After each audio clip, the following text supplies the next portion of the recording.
Price lord, hallelujah. ದೇವರ ನಾಮಕ್ಕೆ ಸ್ತೋತ್ರವಾಗಲಿ. ಪ್ರಾರ್ಥನೆ ಮಾಡಿಕೊಳ್ಳೋಣ.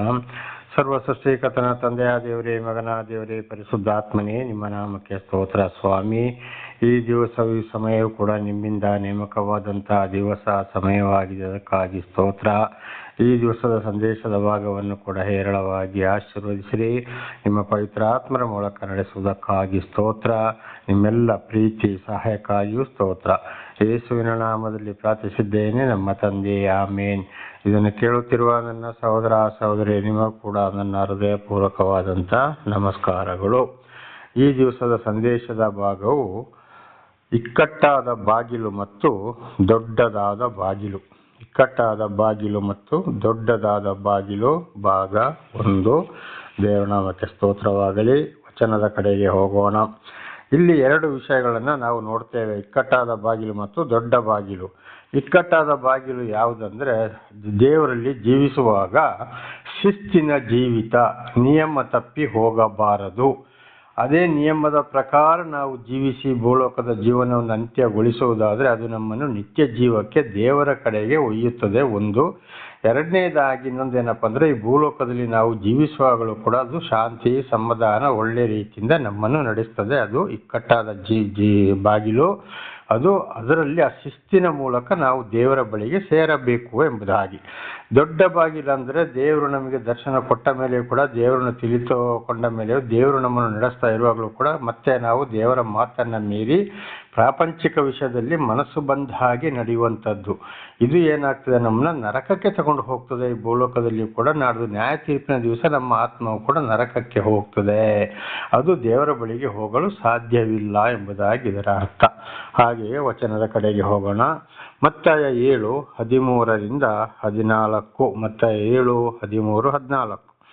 ಇಕ್ಕಟ್ಟಾದ ಬಾಗಿಲಿನಿಂದ ಒಳಕ್ಕೆ ಹೋಗಿರಿ, ನಾಶಕ್ಕೆ ಹೋಗುವ ಬಾಗಿಲು ದೊಡ್ಡದು, ದಾರಿ ಅಗಲವು, ಅದರಲ್ಲಿ ಹೋಗುವವರು ಬಹುಜನ. ನೋಡಿ, ಇಕ್ಕಟ್ಟಾದ ಬಾಗಿಲು ಅಂದರೆ ಈಗಲೇ ಹೇಳಿದ ಹಾಗೆ ದೇವರ ದರ್ಶನವಾದ ಮೇಲೆ ಸರಿಯಾಗಿ ದೇವರ ವಾಕ್ಯಕ್ಕೆ ವಿಧೇಯರಾಗಿ ಚಾಚೂ ತಪ್ಪದೆ ನಾವು ನಮ್ಮ ಜೀವಮಾನದ ಅಂತ್ಯ ಕಾಲದವರೆಗೆ ನಾವು ಚೆನ್ನಾಗಿ ಜೀವಿಸುವುದೇ, ದೇವರ ವಾಕ್ಯಕ್ಕೆ ವಿಧೇಯರಾಗಿ ಜೀವಿಸುವುದೇ. ಒಂದು ವೇಳೆ ತಿಳಿಯದೆ ಒಂದೊಂದು ತಪ್ಪು ಬಂದು ಹೋದರೂ ಕೂಡ ಖಂಡಿತವಾಗಿಯೂ ಪಾಪವಾದ ಕ್ಷಮೆಯನ್ನು ಕೇಳಿ ಮತ್ತೆ ಪಾಪವನ್ನು ಮಾಡದೆ ದೇವರಲ್ಲಿ ಜೀವಿಸುವುದೇ ಇಕ್ಕಟ್ಟಾದ ಬಾಗಿಲು. ಅದುವೇ ಮುಖ್ಯವಾಗಿ 10 ದಶಾಜ್ಞೆಗಳು ಮೋಶೆಯ ಮೂಲಕ ಸೀನಾಯಿ ಬೆಟ್ಟದಲ್ಲಿ ದೇವರು ಕೊಟ್ಟಂತ ಆಜ್ಞೆ ಮತ್ತು ಎಲ್ಲ ವಾಕ್ಯಗಳು. ಅದುವೇ ಇವತ್ತು ಸತ್ಯವೇದದಲ್ಲಿರುವಂಥ ಎಲ್ಲ ವಾಕ್ಯಗಳು ಕೂಡ ಇಕ್ಕಟ್ಟಾದ ಬಾಗಿಲು. ಅದುವೇ ನಮ್ಮನ್ನು ನಿತ್ಯ ಜೀವಕ್ಕೆ ತಗೊಂಡು ಹೋಗ್ತದೆ. ಅನೇಕರನ್ನು ನಾವು ಕಾಣ್ಬೋದು, ದೇವರ ದರ್ಶನವಾಗಿಯೂ ಕೂಡ ಪ್ರಾಪಂಚಿಕ ಬೇಕು, ದೇವರು ಬೇಕು, ಅದು ಬೇಕು, ಇದು ಬೇಕು ಅಂತ ಹೋದವರಿಗೆ ಇವತ್ತು ಶಾಂತಿ ಇಲ್ಲ, ಸಮಾಧಾನ ಇಲ್ಲ, ಯಾವುದೂ ಇಲ್ಲ. ಒಂದು ಉದಾಹರಣೆಗೆ, ಒಂದು ಮನೆ ಕಟ್ಟುವುದಾಗಲಿ, ಮದುವೆ ಮಾಡೋದಾಗಲಿ, ಮಕ್ಕಳನ್ನ ಓದಿಸುವುದಾಗಲಿ, ಮಾತಾಡುವುದಾಗಲಿ, ಪ್ರತಿಯೊಂದು ವಿಷಯಗಳು ಕೂಡ ದೇವರ ವಾಕ್ಯಕ್ಕೆ ಅನುಸಾರವಾಗಿ ನಾವು ಹೋದಾಗ ಮಾತ್ರ ಅದು ಇಕ್ಕಟ್ಟಾದ ಬಾಗಿಲು. ಅದು ದೇವರ ಬಳಿಗೆ ನಮ್ಮನ್ನು ನಡೆಸ್ತದೆ, ಶಾಂತಿ ಸಮಾಧಾನ ಭೂಲೋಕದಲ್ಲಿ ಕೊಡ್ತದೆ. ಕಡೆಗೆ ನ್ಯಾಯ ತೀರ್ಪಿನ ದಿವಸ ಕೂಡ ನಮ್ಮ ಆತ್ಮವು ಪರಲೋಕಕ್ಕೆ ಹೋಗುವಂತ ಒಂದು ಅವಕಾಶವಿದೆ. ಉದಾಹರಣೆಗೆ, ಇಕ್ಕಟ್ಟಾದ ಬಾಗಿಲು ಅಂದರೆ ಒಂದು ಸೈನಿಕರನ್ನೇ ನಾವು ತಗೊಳ್ಳೋಣ. ಇವತ್ತು ನಮ್ಮ ಭಾರತ ದೇಶದಲ್ಲಿ ಸೈನಿಕರಷ್ಟು ಶಿಸ್ತು ಜೀವಿತ ಯಾರಲ್ಲಿಯೂ ಇಲ್ಲ. ಆ ಸೈನಿಕರಲ್ಲಿ ಆ ಕಚೇರಿ ಒಳಗಡೆ ಆ ಸ್ಥಳಕ್ಕೆ ಹೋಗ್ಲಿಕ್ಕೆ ಎಲ್ಲರೂ ಹೋಗ್ಲಿಕ್ಕೆ ಆಗುವುದಿಲ್ಲ. ಆ ಗೇಟಲ್ಲಿ ನಿಂತು ಪರ್ಮಿಷನ್ ತಗೊಂಡು ಹೋಗೋದಾದ್ರೆ ಮಾತ್ರ, ಪರ್ಮಿಷನ್ ಸಿಕ್ಕಿದ್ರೆ ಮಾತ್ರ ಹೋಗ್ಬೋದು, ಹೊರತು ಇಲ್ಲದ್ರೆ ಹೋಗ್ಲಿಕ್ಕೆ ಆಗುವುದಿಲ್ಲ. ಹಾಗೆ ಇವತ್ತು ನಮ್ಮ ದೊಡ್ಡ ಸೈನಿಕ ರಕ್ಷಕನಾಗಿದ್ದಾರೆ, ಸರ್ವ ಸೃಷ್ಟಿಕರ್ತನಾದ ದೇವರಾದ ಯೆಹೋವ ಯೇಸು ಕ್ರಿಸ್ತ ಪರಮಾತ್ಮ ಭಗವಂತನಾಗಿದ್ದಾನೆ. ಆದ್ರಿಂದ ಅವರು ನಮಗೆ ದರ್ಶನ ಕೊಟ್ಟ ಮೇಲೆ, ಇವತ್ತು ಆರ್ಮಿಯವರು ಸೆಲೆಕ್ಟ್ ಆದ ಮೇಲೆ ಶಿಸ್ತಿನ ಜೀವಿತ ಅವರ ಒಂದು ಬಾಂಡ್ ಮುಗಿಯುವವರೆಗೂ ಶಿಸ್ತಿನ ಜೀವಿತ ನಡೆಸಿದರೆ ಮಾತ್ರ ಅವರಿಗೆ ಅಲ್ಲಿ ಒಂದು ಅವಕಾಶವಿದೆ. ಅವರು ಮತ್ತು ಏನಾಗಿ ಮೇಲಾಧಿಕಾರಿಗಳಾಗಿ ಹೋಗಬಹುದು. ಅದೇ ರೀತಿ ಇವತ್ತು ದೇವರು ನಮಗೆ ದರ್ಶನ ಕೊಟ್ಟ ಮೇಲೆ ಸೈನಿಕರಿಗಂತಲೂ ನಾವು ಶಿಸ್ತಾಗಿ ಇರಬೇಕು. ಇದುವೇ ಇಕ್ಕಟ್ಟಾದ ಬಾಗಿಲು.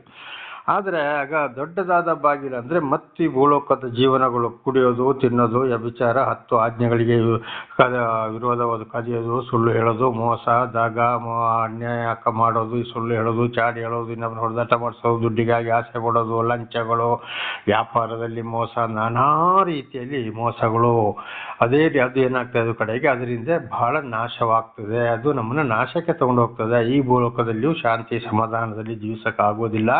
ಯಾವಾಗಲೂ ಕಣ್ಣೀರು ಕಣ್ಣೀರು ಅಯ್ಯೋ ಅಯ್ಯೋ ಅಂತ ನಡೆದು ನ್ಯಾಯ ತೀರ್ಪಿನ ದಿವಸ ಕೂಡ ಆತ್ಮವು ನೇರವಾಗಿ ನರಕಕ್ಕೆ ದಬ್ಬಲ್ಪಡ್ತದೆ.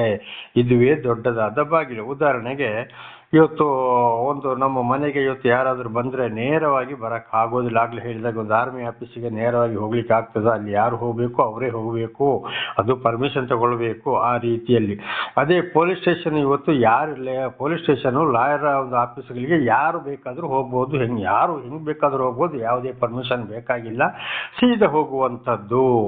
ಆದರೆ ಅದು ದೊಡ್ಡದಾದ ಬಾಗಿಲು, ಕಾರಣ ಆ ಕೆಲಸವನ್ನು ಮಾಡಿರುವುದರಿಂದ. ಹಾಗೆ ಇವತ್ತು ಉದಾಹರಣೆಗೆ ಒಂದು ರಸ್ತೆ ಇದೆ, ಆ ರಸ್ತೆಯಲ್ಲಿ ಯಾರು ಪ್ರಶ್ನೆ ಮಾಡೋಗಿಲ್ಲ, ಬೇಕಾದಾಗೆ ಹೋಗ್ಬೋದು, ಕೇಳ್ಬೋದು, ನೀನು ಯಾರಪ್ಪ ಕೇಳಕ್ಕೆ ಅಂತ. ನೋಡಿ, ಕುಡಿತಾರೆ, ಗಾಡಿ ಓಡಿಸ್ತಾರೆ, ಆಕ್ಸಿಡೆಂಟು, ಹೊಡೆದಾಟ, ಜಗಳ, ಗಂಡ ಹೆಂಡತಿ ಕೊಲೆ, ಮಕ್ಕಳ ಕೊಲೆ, ಜೈಲು, ಕೈಕಾಲು ಮುರ್ಕೊಳ್ಳೋದು, ಆಸ್ಪತ್ರೆ. ಇದುವೇ ದೊಡ್ಡದಾದ ಬಾಗಿಲು, ಇದುವೇ ನರಕಕ್ಕೆ ಹೋಗುವಂಥ ಬಾಗಿಲು. ಹಾಗೆ ಇದರಲ್ಲಿ ಹೋಗುವವರು ಬಹುಜನ. ಯಾವುದರಲ್ಲಿ? ದೊಡ್ಡ ಬಾಗಿಲಲ್ಲಿ ದೇವರನ್ನ ಅರಿತುಕೊಂಡು ಬೋಧನೆ ಮಾಡಿದ್ರು ಕೂಡ, ಕೇಳಿಸಿಕೊಂಡ್ರು ಕೂಡ, ಈ ದೊಡ್ಡದಾದ ಬಾಗಿಲು ಅಂದರೆ ಹೇಳೋರು ಕೇಳೋರು ಯಾರು ಇಲ್ಲ, ಅವರ ಮನಸ್ಸಿಗೆ ಬಂದ ಹಾಗೆ ಹೋಗ್ಬೋದು, ಅದು ನಾಶಕ್ಕೆ ತಗೊಂಡು ಹೋಗ್ತದೆ ಅಂತ ಇದರ ಅರ್ಥ. ನಿತ್ಯ ಜೀವಕ್ಕೆ ಹೋಗುವ ಬಾಗಿಲು ಇಕ್ಕಟ್ಟು. ನೋಡಿ, ಅದನ್ನೇ ಆಗಲೇ ಹೇಳಿದ್ದು, ದೇವರೊಂದಿಗೆ ಹೋಗಿ ಸೇರ್ಬೇಕಾದ್ರೆ ಬಹಳ ಶಿಸ್ತಿನ ಜೀವಿತ ನಡೆಸಿದರೆ ಮಾತ್ರ ನಾವಲ್ಲಿ ಹೋಗಿ ಸೇರಬಹುದು. ದಾರಿ ಬಿಕ್ಕಟ್ಟು, ಅದು ಕೂಡ ಹೋಗುವ ದಾರಿ ಕೂಡ ಬಹಳ ಅಗಲವಾಗಿರೋದಿಲ್ಲ, ಬಹಳ ಕಡಿಮೆ ಅಂತರದಲ್ಲಿ ಇರ್ತದೆ. ಅದರಲ್ಲಿ ಅಂದರೆ ಬಹಳ ಶಿಸ್ತಿನಲ್ಲಿ ನಾವು ಜೀವನವನ್ನು ಅಂತ್ಯಗೊಳಿಸಬೇಕಾಗ್ತದೆ.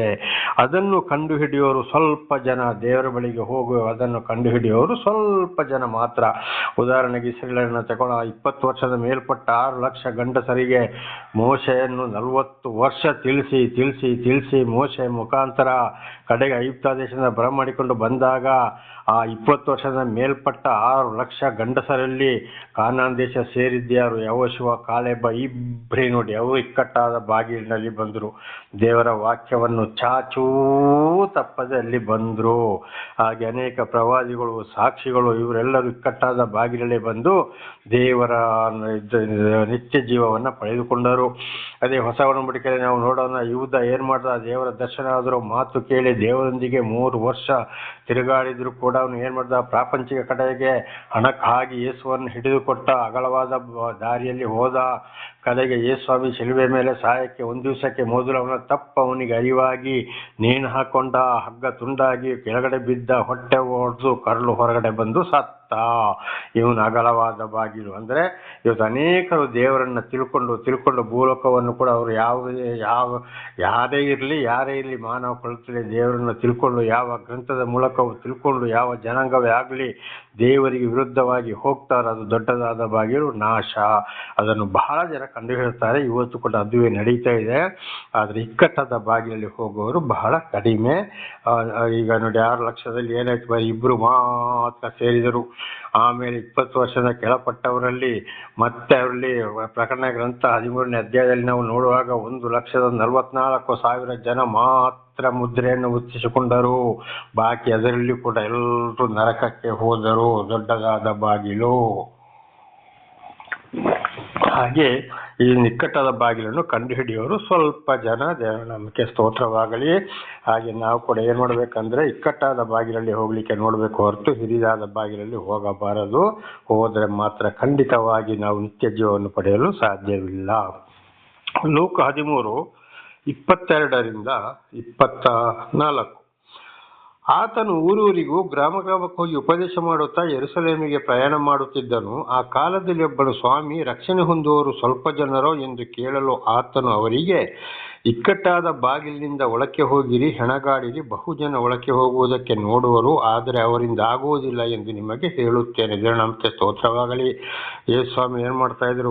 ಊರು ಹೋಗಿ ಸುವಾರ್ತೆಯನ್ನು ಸಾರ್ತಾ ಇದ್ದಾಗ ಅಲ್ಲಿ ಒಬ್ಬ ಕೇಳ್ತಾನೆ, ಸ್ವಾಮಿ, ಆ ವಾರ್ತೆಯನ್ನು ಕೇಳಿ ಯಾರು ರಕ್ಷಣೆ ಹೊಂದಲಿಕ್ಕೆ ಸಾಧ್ಯ ಇಲ್ಲಲ್ಲ, ಎಲ್ಲ ಪಾಪಿಗಳು ಅಂತ ಅವನಿಗೆ ಅರ್ಥ ಆಗಿರಬಹುದು. ಆಗ ಅವನು ಕೇಳ್ತಾನೆ, ಸ್ವಾಮಿ, ಹಾಗಾದರೆ ರಕ್ಷಣೆ ಹೊಂದೋರು ಯಾರು? ಸ್ವಲ್ಪ ಜನ ಅಂತ ಕೇಳಿದ್ರೆ, ಇಕ್ಕಟ್ಟಾದ ಬಾಗಿಲಿನಿಂದ ಒಳಕ್ಕೆ ಹೋಗಿರಿ, ಅದಕ್ಕೆ ಹೋಗ್ಲಿಕ್ಕೆ ಹೆಣಗಾಡಿರಿ, ಅಂದರೆ ದೇವರ ನನ್ನ ಮಾತಿನ ಪ್ರಕಾರ ನೀವು ನಡೆಯಕ್ಕೆ ಅದರಂತೆ ಹೋಗಿ ಅದರಂತೆ ನಡೆಯಕ್ಕೆ ನೀವು ಪ್ರಯತ್ನ ಮಾಡಿ, ಅದರಂತೆ ನೀವು ನಡೆಯಿರಿ. ಆದರೆ ಬಹಳ ಜನ ಹೋಗುವುದಕ್ಕೆ ನೋಡ್ತಾರೆ, ಮಾತ್ರ ಅದು ಅವರಿಂದ ಆಗುವುದಿಲ್ಲ. ಯಾಕೆಂದರೆ ಕೆಲವರು ಇವತ್ತು ದೇವರು ಬೇಕು ಪ್ರಪಂಚನೂ ಬೇಕು ಅಂತೇಳಿ ಬೋಧನೆ ಮಾಡ್ತಾರೆ, ಹೇಳ್ತಾರೆ. ಪ್ರಾಪಂಚಿಕ ವಿಷಯವನ್ನು ಬಿಡಕ್ಕೆ ಸಾಧ್ಯವಿಲ್ಲ. ಬೋಧನೆ ಮಾಡ್ಬೋದು, ಬುದ್ಧಿವಾದ ಹೇಳ್ಬೋದು, ಏನೇ ಮಾಡ್ಬೋದು, ಆದರೆ ಖಂಡಿತವಾಗಿ ದೇವರ ನಿಯಮಕ್ಕೆ ಅವರು ಒಳಗಾಗ್ತಾ ಇಲ್ಲ. 10 ಆಜ್ಞೆಗಳನ್ನು ನೋಡುವಾಗ ಅವರು ಪ್ರತಿಯೊಂದರಲ್ಲಿ ತಪ್ಪಿ ಹೋಗೋರಾಗಿದ್ದಾರೆ. ಅದಕ್ಕೆ ಸ್ವಾಮಿ ಹೇಳ್ತಾರೆ, ಎಲ್ರಿಗೂ ಆಗೋದಿಲ್ಲ, ಆದರೆ ನೀವು ಹೆಣಗಾಡಿರಿ ಅಂತ. ಹಾಗೆ ಇವತ್ತು ಸತ್ಯ ಸುವಾರ್ತೆಯನ್ನು ಕೇಳುವಂಥ ನಾವು ದೇವರೊಂದಿಗೆ ಜೀವಿಸಲು ಹೊರಟಾಗ ನಾವು ಪ್ರಯತ್ನದಿಂದ ಇಕ್ಕಟ್ಟಾದ ಬಾಗಿಲು ದೇವರ ವಾಕ್ಯಗಳಿಗೆ ಸಂಪೂರ್ಣವಾಗಿ ವಿಧೇಯರಾಗಿ ಮಕ್ಕಳನ್ನು ಅದೇ ಮಾರ್ಗದಲ್ಲಿ ನಡೆಸ್ತಾ ಹೋಗಬೇಕು. ಅದುವೇ ಇಕ್ಕಟ್ಟಾದ ಬಾಗಿಲು, ದೇವರ ಬಳಿಗೆ ಹೋಗುವಂಥ ಬಾಗಿಲು. ಇತರರ ಹಾಗೆ ನಾವು ಆಗಬಾರದು. ಅವರು ಯಾವುದೇ ಫಾದರು, ರೆವರೆಂಡ್ಗಳು, ಗುರೂಜಿಗಳು, ಸ್ವಾಮೀಜಿಗಳು, ಮಠಾಧೀಶ್ವರಗಳು ಯಾರೇ ಆಗಲಿ, ಯಾವ ಗ್ರಂಥವೇ ಆಗಲಿ, ಯಾವ ಜನಾಂಗವೇ ಆಗಲಿ, ಸರಿಯಾದ ಸತ್ಯ ಗ್ರಂಥಗಳು, ಎಲ್ಲ ಗ್ರಂಥಗಳು ಏನು ಮಾಡ್ತವೆ, ದೇವರ ಬನ್ನಿ ತೋರಿಸಿಕೊಡ್ತವೆ. ಹಾಗಿರುವಾಗ ನಾವು ಇಕ್ಕಟ್ಟಾದ ಬಾಗಿಲಲ್ಲಿ ಹೋಗಲಿಕ್ಕೆ ಪ್ರಯತ್ನವನ್ನು ಮಾಡಬೇಕು. ದೇವರ ನಾಮಕ್ಕೆ ಸ್ತೋತ್ರವಾಗಲಿ. ಹಾಗೆ ಮುಂದಿನ ವಚನಕ್ಕೂ ಹೋಗೋಣ. 2 ತಿಮೋತಿ 2ನೇ ಅಧ್ಯಾಯ 3-6. ಕ್ರಿಸ್ತ ಯೇಸುವಿನ ಒಳ್ಳೆ ಸೈನಿಕನಂತೆಯೇ ನನ್ನೊಂದಿಗೆ ಶ್ರಮೆಯನ್ನು ಅನುಭವಿಸು. ಯಾರಿಗೆ? ತಿಮೋತಿಯನಿಗೆ ಪೌಲರು ಹೇಳ್ತಾ ಇದ್ದಾರೆ. ಕ್ರಿಸ್ತ ಯೇಸುವಿನ ಒಳ್ಳೆ ಸೈನಿಕನೊಂದಿಗೆ ಅಂದರೆ ನೋಡಿ, ಹಾಗೆ ದೇವರು ಇವತ್ತು ಏನು ಮಾಡಿದ್ದಾರೆ, ಆರ್ಮಿಯವರು ದೇವರಿಂದಲೇ ಸೆಲೆಕ್ಟ್ ಆದವರು. ಆಗ ದೇವರಲ್ಲಿ ಕೂಡ ಅಂತ ಶಿಸ್ತು ಇದೆ. ಅದೇ ರೀತಿ ನಾನು ಇವತ್ತು ನಡೀತಾ ಇದ್ದೇನೆ, ನನ್ನಾಗಿ ನೀನು ಅನುಭವಿಸು ಅಂತೇಳಿ ಪೌಲನು ತಿಮೋತಿಯನಿಗೆ ಹೇಳ್ತಾ ಇದ್ದಾನೆ. ಹಾಗೆ ನನ್ನ ಸಹೋದರ ಸಹೋದರಿಯರೇ, ಇವತ್ತು ನನ್ನ ಮುಖಾಂತರ ದೇವರು ನಿಮಗೆ ತಿಳಿಪಡಿಸ್ತಾ ಇದ್ದಾರೆ. ಆಗ ಅದನ್ನು ಕೇಳಿ ನಾವು ಕೂಡ ಒಳ್ಳೆ ಸೈನಿಕ ಅಂದರೆ ಅವರ ಮೇಲಧಿಕಾರಿಗಳಿಗೆ ಆಜ್ಞೆಗಳಿಗೆ ವಿಧೇಯರಾಗಿ ಜೀವಿಸಿ ಅವರಿಂದ ಬಡ್ತಿಯನ್ನು ಹೊಂದುತ್ತಾರೆ, ಪ್ರಶಂಸೆಯನ್ನು ಹೊಂದುತ್ತಾರೆ. ಹಾಗೆ ಇವತ್ತು ದೇವರ ಮಾತನ್ನು ಕೇಳಿ ನಾವು ಅದರಂತೆ ಜೀವಿಸಿದರೆ ನಮ್ಮನ್ನು ಕೂಡ ದೇವರು ಹೇರಳವಾಗಿ ಆಶೀರ್ವದಿಸ್ತಾರೆ, ನಿತ್ಯ ಜೀವಕ್ಕೂ ನಡೆಸ್ತಾರೆ. ಒಳ್ಳೆ ಸೈನಿಕರಂತೆ ಆಗಬೇಕು. ಕೆಟ್ಟ ಸೈನಿಕರಾದರೆ ಖಂಡಿತವಾಗಿ ಅವರ ಮಾತನ್ನು ಕೇಳುವುದಿಲ್ಲ. ಹಾಗೆ ನಾವು ಇವತ್ತು ಅನೇಕರು ದೇವರ ಮಾತನ್ನು ಕೇಳದವರು ಇದ್ದಾರೆ, ನಾವು ಅವರಂತೆ ಆಗಬಾರದು. ಯುದ್ಧಕ್ಕೆ ಹೋಗುವ ಸೈನಿಕನು ಲೋಕ ವ್ಯವಹಾರದಲ್ಲಿ ಸಿಕ್ಕಿಕೊಳ್ಳದೆ ತನ್ನನ್ನು ಸೈನ್ಯದಲ್ಲಿ ಸೇರಿಸಿಕೊಂಡವನನ್ನು ಮೆಚ್ಚಿಸುವುದಕ್ಕೆ ಪ್ರಯಾಸ ಪಡುತ್ತಿರುವನಲ್ಲವೇ. ನೋಡಿ, ಯುದ್ಧಕ್ಕೆ ಹೋದಾಗ ಅವನು ಮೇಲಧಿಕಾರಿಗಳ ನಿಯಮವನ್ನು ತಪ್ಪುವುದಿಲ್ಲ, ಅದನ್ನೇ ನಡೆಸಿಕೊಂಡು ಯುದ್ಧಕ್ಕೆ ರೇಗಿತ್ತಾನೆ. ಹಾಗೆ ಇವತ್ತು ನಾವು ಲೋಕದವರೊಂದಿಗೂ ಸೈತಾನೊಂದಿಗೂ ಯುದ್ಧ ಮಾಡವರಾಗಿದ್ದೇವೆ. ಹಾಗೆ ಇವತ್ತು ನಮ್ಮ ಬಂದೂಕುಗಳು, ಪ್ರತಿಯೊಂದು ಆಯುಧಗಳು ದೇವರ ವಾಕ್ಯವಾಗಿದೆ. ಅದರಂತೆ ಹಿಡಿದು ನಾವು ಲೋಕವನ್ನು, ಸೈತಾನನ್ನು ನಾವು ಜಯಿಸಬೇಕಾಗಿದೆ. ಹಾಗೆ ದೇವರನ್ನ ತೃಪ್ತಿಪಡಿಸುವುದೇ ನಮ್ಮ ಕೆಲಸವಾಗಿದೆ. ಇದುವೇ ನಿತ್ಯ ಜೀವಕ್ಕೆ ಹೋಗುವುದು. ಅಂದರೆ ದೇವರ ವಾಕ್ಯಕ್ಕೆ ತಪ್ಪದೆ ಜೀವಿಸುವಂಥದ್ದು. ಯಾವುದೇ ಕಷ್ಟ, ಸಂಕಟ, ದುಃಖಗಳು ಬಂದರೂ ಸತ್ರು ಸಾಯಲಿ ಅಂತೇಳಿ ಜೀವಿಸುವಂಥದ್ದು ಅದುವೇ ಆಗಿದೆ. 5. ಇದಲ್ಲದೆ ಯಾವನಾದರೂ ರಂಗಸ್ಥಳದಲ್ಲಿ ಎದುರಾಳಿಯೊಡನೆ ಹೋರಾಡುವಾಗ ನಿಯಮದ ಪ್ರಕಾರ ಹೋರಾಡಿದರೆ ಅವನಿಗೆ ಜಯಮಾಲೆ ದೊರಕುವುದಿಲ್ಲ. ನೋಡಿ, ಆರ್ಮಿಯರು ಕೂಡ ಏನು ಮಾಡ್ತಾರೆ, ನಿಯಮದ ಪ್ರಕಾರ ಹೋರಾಡದಿದ್ದರೆ ಅವನಿಗೆ ಮೇಲಾಧಿಕಾರಿಗಳಿಂದ ಪ್ರಶಂಸೆ ಸಿಕ್ಕುವುದಿಲ್ಲ, ಬಡ್ತಿ ಸಿಕ್ಕುವುದಿಲ್ಲ, ಜಯ ಸಿಕ್ಕುವುದಿಲ್ಲ.